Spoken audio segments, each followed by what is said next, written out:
Good morning, comic book fans. Welcome back to Comics in 5 Minutes. I am your ever-loving host, Shorty. I was going to do a review yesterday. I was actually going to review the thing I'm reviewing today, in fact. But yesterday was April the 1st, and I've done some kind of silly reviews in the past when I had, I think one of them was during the last lockdown, and then another one the year before, basically reviewing an excellent comic book and claiming it was rubbish, and rubbish comic book and claiming it was excellent. But I didn't want to do that this year, because I actually read this, Shadecraft, and I actually quite enjoyed it. And I thought, if I actually just come out and tell these comic books hardly anyone is probably read by now, and told you it's rubbish, you probably wouldn't actually believe me. So I thought, no, let's not do that. Let's actually wait a day and do a proper review. So, Shadecraft starts out in a way which kind of bugs me. It's a very Image Comics thing. It's bold lines, dark shadows, but kind of like bright colouring, or if not bright, like shiny colouring.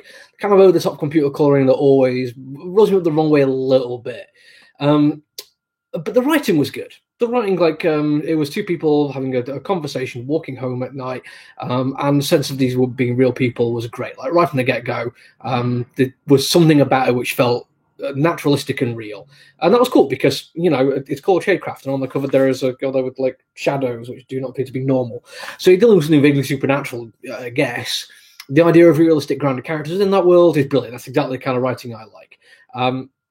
Anything weird and dark and crazy that happens in a world that looks very much like ours, it's going to be more effective if that world is grounded, if it feels as much like our world as is possible to do.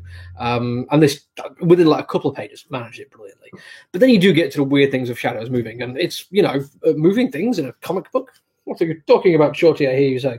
But within a couple of panels there, you do get a sense of movement, of something which is not a static fixed point, even though they're using just single panel fixed images. Oh, and by the way, just as a random one panel there, which goes totally against the grain, but I like it. Didn't like the look of that one. Just standing there in the profile, in silhouette, and there's something about the way his hands are that kind of shows that extra little layer of I don't know what the heck's going on here. Brilliantly well done, brilliant.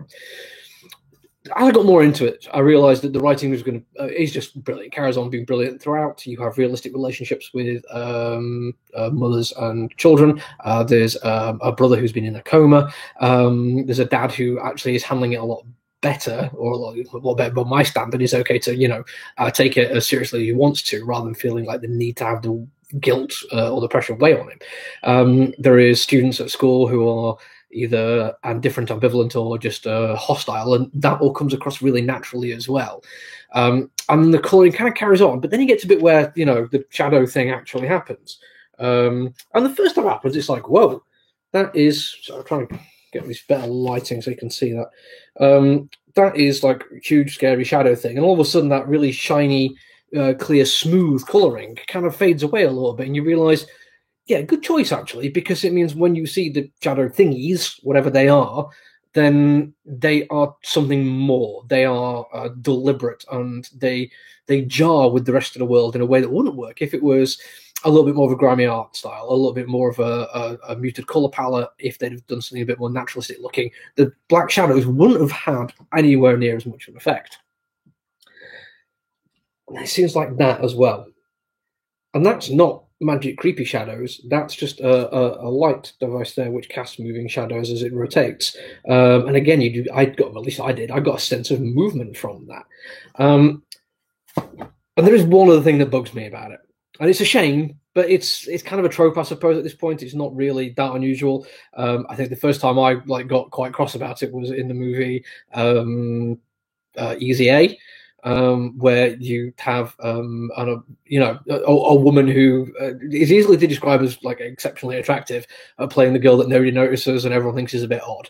It's a similar kind of thing with this, because that is like drawn to be a good-looking girl.